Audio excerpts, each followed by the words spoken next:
नमस्कार, आप देख रहे हैं बोलता हिमाचल। मैं हूं अर्नव और लेकर आया हूं देवभूमि हिमाचल से आज की बड़ी और महत्वपूर्ण खबरें। दोस्तों, रोजाना खबरों के लिए चैनल को सब्सक्राइब करें, वीडियो को लाइक और शेयर करें। कमेंट बॉक्स में अपने जिले का नाम हमें जरूर बताएं। वीडियो को अंत तक जरूर देखें। चलिए शुरू करते हैं आज का हिमाचल न्यूज बुलेटिन। आरडीजी की जरूरत नहीं, हाइड्रो पावर प्लांट्स के पानी पर 50% रॉयल्टी दें, सीएम सुक्खू ने केंद्र सरकार से मांगा हक। हिमाचल प्रदेश के मुख्यमंत्री सुखविंदर सिंह सुक्खू ने केंद्र सरकार से हाइड्रो इलेक्ट्रिक पावर प्लांट्स द्वारा इस्तेमाल किए जाने वाले पानी पर 50% रॉयल्टी देने की मांग की है। उन्होंने कहा कि इससे रेवेन्यू डेफिसिट ग्रांट की गैर मौजूदगी में राज्य आत्मनिर्भर बन सकेगा। गौरतलब है कि केंद्र ने हाल ही में हिमाचल प्रदेश समेत कुछ राज्यों को रेवेन्यू डेफिसिट ग्रांट आरडीजी बंद करने की घोषणा की थी। आरडीजी वे फंड होते हैं जो केंद्र राज्यों को उनके रेवेन्यू अकाउंट में गैप को भरने के लिए जारी करता है। सीएम सुक्खू ने कहा कि उनकी सरकार ने केंद्रीय वित्त मंत्री निर्मला सीतारमण से कहा है कि अगर केंद्र सरकार राज्य की संपत्ति पानी पर 50% रॉयल्टी देने को तैयार है तो हमें आरडीजी की जरूरत नहीं होगी। मुख्यमंत्री ने कहा कि national hydro power corporation, national thermal power corporation और सतलुज जल विद्युत निगम लिमिटेड SJVNL जैसी PSU मिनी नवरत्न कंपनियां बन गई हैं। उन्होंने कहा कि इस साल SJVNL का बजट 67,000 रुपए था, जबकि हिमाचल प्रदेश सरकार का बजट 58,000 करोड़ रुपए था। हिमाचल प्रदेश को इन हाइड्रो पावर प्रोजेक्ट से होने वाले प्रॉफिट का कम से कम आधा हिस्सा मिलना चाहिए, क्योंकि ये राज्य का पानी मुफ्त में इस्तेमाल करते हैं। बदले में ये फंड राज्य को आत्मनिर्भर बनाने में मदद करेगा। हिमाचल में फिर बदले बीपीएल के नियम, 50 दिन से कम काम तब भी बीपीएल में एंट्री। सरकार ने मनरेगा में काम के नियम में किया संशोधन। हिमाचल प्रदेश सरकार के ग्रामीण विकास विभाग ने बीपीएल गरीबी रेखा से नीचे परिवारों के चयन को लेकर नए निर्देश जारी किए हैं। विभाग की ओर से पहले जारी दिशा निर्देशों में संशोधन करते हुए स्पष्ट किया गया है कि ऐसे परिवार जिनके सभी वयस्क सदस्यों ने पिछले वित्तीय वर्ष में मनरेगा के तहत 50 दिन से कम काम किया है, उन्हें बीपीएल सूची में शामिल करने पर विचार किया जाएगा। सरकार ने यह निर्णय 19 मार्च 2025 और 4 फरवरी 2026 को जारी निर्देशों के क्रम में लिया है।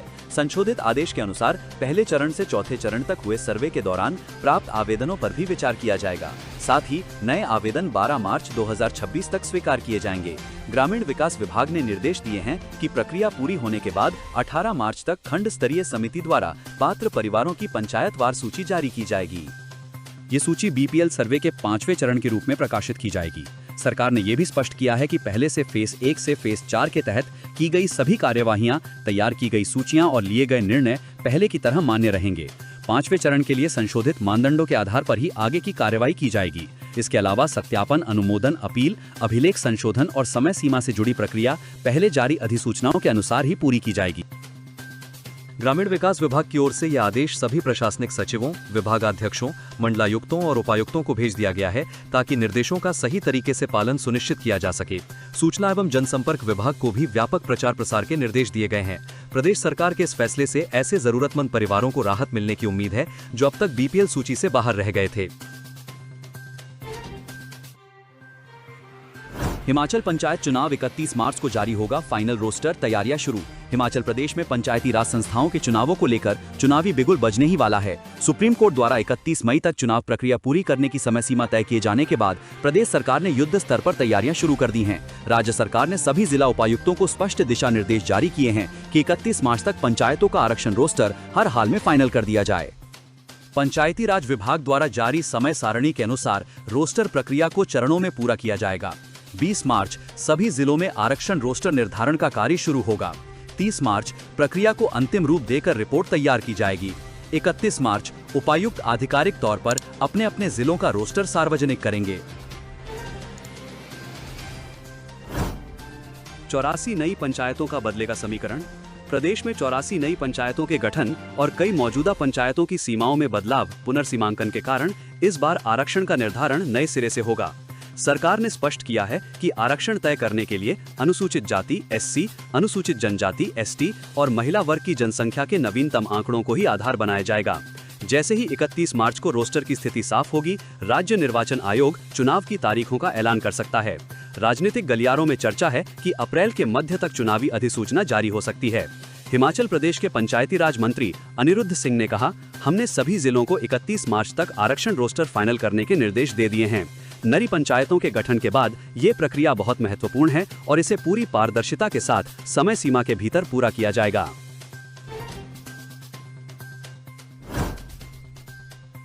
हिमाचल में 1 अप्रैल से लागू होंगी नई टोल दरें, सरकार ने जारी की अधिसूचना। हिमाचल सरकार के राज्य कर एवं आबकारी विभाग ने आगामी वित्त वर्ष 2026-27 के लिए टोल दरों में संशोधन कर नई दरें लागू करने की अधिसूचना जारी कर दी है। ये बदलाव 1 अप्रैल से प्रभावी होगा। अधिसूचना हिमाचल प्रदेश टोल एक्ट 1975 की धारा 3 के तहत जारी की गई है, जिसमें शेड्यूल 1 को प्रतिस्थापित किया गया है। नई दरों के अनुसार कार, जीप, वैन या लाइट मोटर व्हीकल पर प्रतिदिन 170 रुपए टोल देना होगा। इसी श्रेणी में तिमाही शुल्क दैनिक दर का 35 गुना और वार्षिक शुल्क तिमाही दर का 4 गुना निर्धारित किया गया है। 7,500 किलोग्राम तक के मालवाहक वाहनों पर 130 रुपए प्रतिदिन टोल तय किया गया है। 7,500 किलोग्राम से अधिक और 12,000 किलोग्राम से कम वजन वाले लाइट कॉमर्शियल वाहन, लाइट गुड्स व्हीकल या मिनी बस पर 320 रुपए प्रतिदिन टोल लगेगा। 21 मार्च को आएगा हिमाचल का बजट। 18 मार्च से 2 अप्रैल तक चलेगा बजट सत्र का दूसरा चरण। हिमाचल प्रदेश के मुख्यमंत्री सुखविंदर सिंह सुक्खू 21 मार्च को अपना चौथा बजट पेश करेंगे। हिमाचल प्रदेश विधानसभा के बजट सत्र का दूसरा चरण 18 मार्च से 2 अप्रैल तक चलेगा। सत्र के दौरान कुल 13 बैठकें होंगी, जबकि 3 दिन अवकाश रहेगा। हिमाचल प्रदेश विधानसभा के सचिव यशपाल शर्मा ने 14वीं विधानसभा के 11वें सत्र के दूसरे चरण को लेकर मंगलवार को अस्थायी कार्यसूची जारी कर दी है। जारी अस्थायी कार्यसूची के तहत 18 मार्च को सुबह 11 बजे बजट सत्र का दूसरा चरण आरंभ होगा और इस दौरान शोकोद्गार यदि कोई हो के अलावा शासकीय व विधायी कार्य के साथ राज्यपाल के अभिभाषण पर धन्यवाद प्रस्ताव का प्रस्तुतिकरण एवं चर्चा होगी। 19 मार्च को शासकीय विधायी कार्य के अलावा अनुपूरक बजट, प्रथम एवं अंतिम किस्त वित्तीय वर्ष 2025-26 का प्रस्तुतिकरण एवं पारण के अलावा सामान्य चर्चा, मांगों पर चर्चा एवं मतदान और विनियोग विधेयक विचार विमर्श एवं पारण तथा राज्यपाल के अभिभाषण पर धन्यवाद प्रस्ताव होगी।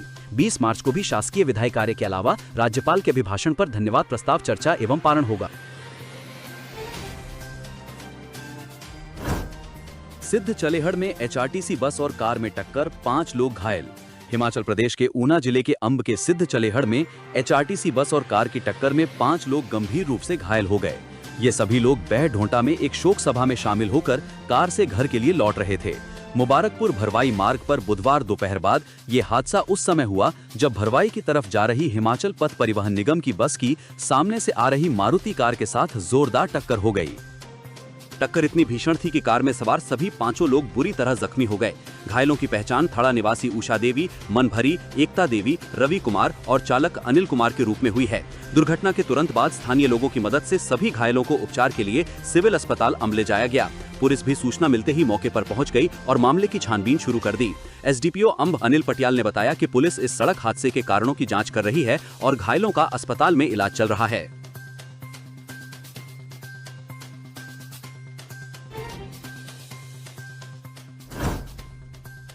सीएम सुक्खू बोले, हिमाचली होगा राज्यसभा सांसद, जल्द उम्मीदवार के नाम की होगी घोषणा। हिमाचल प्रदेश की राज्यसभा सीट को लेकर राजनीतिक सरगर्मी तेज हो गई है, लेकिन कांग्रेस प्रत्याशी को लेकर संशय अब भी बरकरार है। पार्टी की ओर से प्रत्याशी के नाम की आधिकारिक घोषणा नहीं होने से भाजपा भी स्थिति पर नजर बनाए हुए है और अंतिम फैसला टाल रही है। माना जा रहा है कि कांग्रेस प्रत्याशी की घोषणा के बाद ही भाजपा अपनी चुनावी रणनीति तय करेगी। कांग्रेस सूत्रों के अनुसार राज्यसभा प्रत्याशी का नाम तय हो चुका है, बुधवार को नाम का ऐलान होगा। उधर नामांकन प्रक्रिया विधानसभा परिसर में बुधवार को पूरी की जाएगी। नामांकन से पहले कांग्रेस विधायक दल की बैठक भी प्रस्तावित है, जिसमें चुनाव रणनीति पर चर्चा होगी। कांग्रेस प्रत्याशी को लेकर पूर्व केंद्रीय मंत्री आनंद शर्मा, कांग्रेस की राष्ट्रीय महासचिव और प्रदेश प्रभारी रजनी पाटिल, मुख्यमंत्री सुक्खू के राजनीतिक सलाहकार सुनील कुमार बिट्टू, कैबिनेट मंत्री धनीराम शांडिल और पार्टी के राष्ट्रीय प्रवक्ता पवन खेड़ा के नाम प्रमुख रूप से सामने आ रहे हैं। 30 अप्रैल को आएगा रिजल्ट। 10वीं जमातों की परीक्षाएं शुरू होते ही शिक्षा बोर्ड ने तय किया लक्ष्य। स्कूल शिक्षा बोर्ड की ओर से 41 स्थल मूल्यांकन केंद्र बनाए गए हैं, जिसमें उत्तर पुस्तिकाओं की जांच की जाएगी। इस बार बोर्ड की ओर से 10वीं व जमा 2 के परिणाम को जारी करने के लिए 30 अप्रैल को पहला रिजल्ट जारी करने का लक्ष्य निर्धारित किया गया है। हिमाचल प्रदेश स्कूल शिक्षा बोर्ड धर्मशाला की 10वीं व जमा 2 की वार्षिक फाइनल परीक्षाएं मंगलवार से शुरू हो गईं। इस बार परीक्षाओं में एमसीक्यू प्रश्नों की अधिकता, संग सभी छात्रों को समान अवसर उपलब्ध करवाने के लिए जम्बलिंग प्रश्न पत्र यानी एक ही तरह के प्रश्न ए, बी व सी सीरीज में आगे पीछे करके पूछे गए। शिक्षा बोर्ड की ओर से धर्मशाला में कंट्रोल रूम स्थापित किया गया है, जहां से प्रदेश भर में स्थापित 2384 परीक्षा केंद्रों में सीधी निगरानी रखी गई।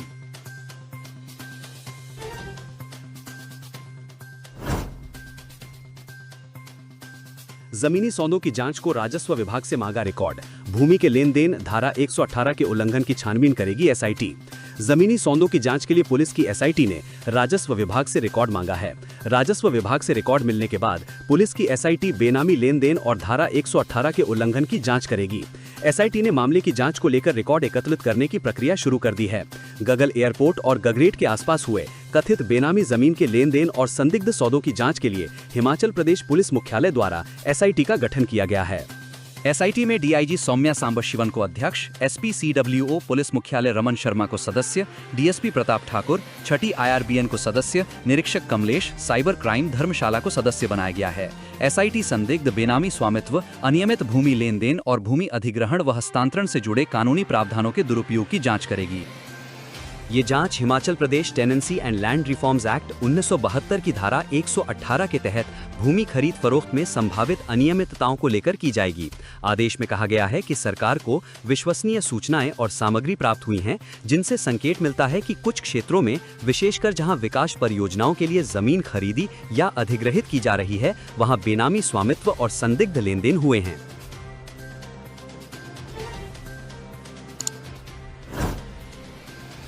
बाहरी राज्यों की रजिस्टर्ड 250 गाड़ियों के मालिकों को नोटिस।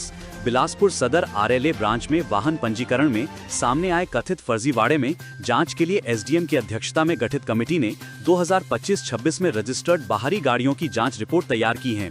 इस रिपोर्ट में लगभग 200 से 250 बाहरी गाड़ियों की रजिस्ट्रेशन पाई गई है। बताया जा रहा है कि कुछ में त्रुटियां भी सामने आई हैं। अब इन सभी को गाड़ियों की फिजिकल वेरिफिकेशन करवाने और डॉक्यूमेंट जमा करने के लिए नोटिस जारी किए जा रहे हैं। फिजिकल वेरिफिकेशन और डॉक्यूमेंटेशन के दौरान सामने आने वाली त्रुटियों को दुरुस्त किया जाएगा। यदि नियमों में गड़बड़ी पाई जाएगी तो नियमानुसार कार्रवाई भी की जा सकती है। खास बात यह है कि अभी 1 साल के दौरान रजिस्टर्ड गाड़ियों की जांच की गई है, जबकि अभी 2020 तक दर्ज गाड़ियों की जांच होगी। लिहाजा अभी फर्जी तरीके से रजिस्टर्ड सैकड़ों गाड़ियों का खुलासा होने की संभावना है। बिलासपुर जिला प्रशासन ने आरएलए ब्रांच में फर्जी तरीके से बाहरी राज्यों की गाड़ियों के पंजीकरण मामले को गंभीरता से लिया है। दिव्यांग अभ्यर्थियों के लिए गुड न्यूज, विशेष शिक्षक के पद भरने की प्रक्रिया शुरू। 31 मार्च तक करें आवेदन। हिमाचल प्रदेश में दिव्यांग अभ्यर्थियों के लिए सरकारी नौकरी का सुनहरा अवसर आया है। हिमाचल प्रदेश स्कूल शिक्षा विभाग शिमला ने 6ठी से 12वीं कक्षा तक के लिए विशेष शिक्षक स्पेशल एजुकेटर के दिव्यांग अभ्यर्थियों हेतु आरक्षित पदों को नियमित आधार पर भरने की प्रक्रिया शुरू कर दी है। विभाग की ओर से जारी प्रेस विज्ञप्ति के अनुसार ये नियुक्तियां प्रचलित भर्ती एवं पदोन्नति नियमों के तहत की जाएंगी। इन पदों को एचपी सिविल सर्विसेज संशोधित वेतन नियम 2022 के तहत पे मैट्रिक्स के लेवल 10 सेल 10 में भरा जाएगा। चयनित अभ्यर्थियों को न्यूनतम 38,100 प्रति माह वेतन के साथ नियमानुसार अन्य भत्ते भी मिलेंगे। विभाग ने स्पष्ट किया है कि केवल वही अभ्यर्थी पात्र होंगे जिन्होंने किसी मान्यता प्राप्त विश्वविद्यालय से न्यूनतम 50% अंकों के साथ स्नातक तथा भारतीय पुनर्वास परिषद से मान्यता प्राप्त संस्थान से विशेष शिक्षा में बीएड किया हो। साथ ही हिमाचल प्रदेश स्कूल शिमला बोर्ड द्वारा आयोजित शिक्षक पात्रता परीक्षा टैट उत्तीर्ण होना अनिवार्य है। विभाग ने ये भी स्पष्ट किया है कि अधूरे या अस्पष्ट आवेदन स्वीकार नहीं किए जाएंगे।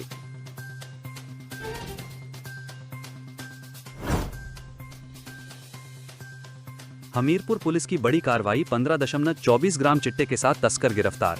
ड्रग्स फ्री हमीरपुर अभियान के तहत सदर पुलिस को एक बड़ी कामयाबी मिली है। सदर थाना प्रभारी इंस्पेक्टर कुलवंत सिंह के नेतृत्व में पुलिस टीम ने बुधवार तड़के एक युवक को चिट्टे हेरोइन की बड़ी खेप के साथ गिरफ्तार किया है।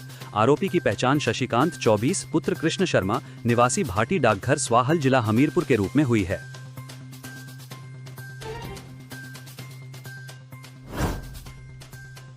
राज्यसभा का रण, कांग्रेस विधायक दल की अहम बैठक आज।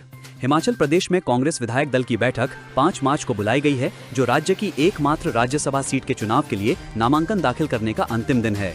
राज्य में मुख्य विपक्षी दल भाजपा ने अभी तक 16 मार्च को होने वाले चुनाव में अपनी उम्मीदवार की घोषणा नहीं की है। हिमाचल प्रदेश की 68 सदस्य विधानसभा में स्पष्ट बहुमत के साथ कांग्रेस की जीत संभव है, लेकिन पार्टी को पिछले राज्यसभा चुनाव का कड़वा अनुभव सता रहा है, जब 40 विधायकों और 3 निर्दलीय विधायकों के समर्थन के बावजूद वो भाजपा से राज्यसभा सीट हार गई थी। फरवरी 2024 में हुए पिछले चुनाव में भाजपा उम्मीदवार हर्ष महाजन ने कांग्रेस के अभिषेक मनु सिंघवी को हराया था। इस साल न तो कांग्रेस और न ही भाजपा ने अभी तक अपने उम्मीदवार की घोषणा की है। कांग्रेस नेताओं का कहना है कि पार्टी आलाकमान अंतिम निर्णय लेगा, जबकि भाजपा का कहना है कि वो चुनाव में तभी उतरेगी जब कांग्रेस का उम्मीदवार राज्य के बाहर का होगा।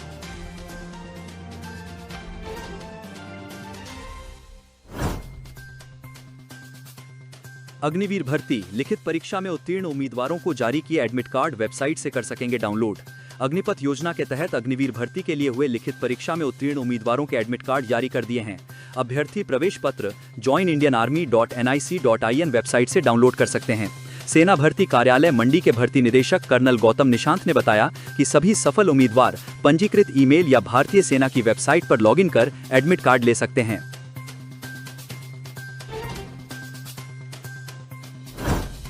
हिमाचल वेदर। हिमाचल के कई भागों में 4 दिन हल्की बारिश बर्फबारी के आसार। प्रदेश में अधिकतम पारा चढ़ा। पश्चिमी विक्षोभ की सक्रियता से हिमाचल प्रदेश में मौसम बिगड़ने के आसार हैं। राज्य के कई भागों में 4 दिन बारिश बर्फबारी की संभावना है। उधर मौसम साफ रहने और लगातार धूप खिलने से प्रदेश भर में अधिकतम तापमान में बढ़ोतरी दर्ज की गई है। पारे में अचानक बढ़ोतरी से दिन और रात के तापमान के अंतर में भी वृद्धि हुई है। पिछले 24 घंटों में कई स्टेशनों पर अधिकतम तापमान 2 से 4 डिग्री सेल्सियस बढ़ा है। ज्यादातर स्टेशनों पर अधिकतम तापमान सामान्य से 3 से 11 डिग्री सेल्सियस ज्यादा रहा है। मौसम विज्ञान केंद्र शिमला के अनुसार पश्चिमी विक्षोभ की सक्रियता से मौसम बिगड़ सकता है। 7 से 9 मार्च तक राज्य के ऊंचे पहाड़ों पर कुछ जगहों पर हल्की बारिश बर्फबारी का पूर्वानुमान है। 10 मार्च को राज्य के मध्य और उच्च पहाड़ी और निचले पहाड़ी मैदानी इलाकों में कुछ जगहों पर हल्की बारिश बर्फबारी की संभावना है। सप्ताह के बाकी दिनों में राज्य में मौसम शुष्क रहने की संभावना है। दोस्तों, बोलता हिमाचल को सपोर्ट करने के लिए इस वीडियो को एक लाइक और कमेंट जरूर करें। साथ में चैनल को सब्सक्राइब करें। धन्यवाद। जय हिंद, जय भारत।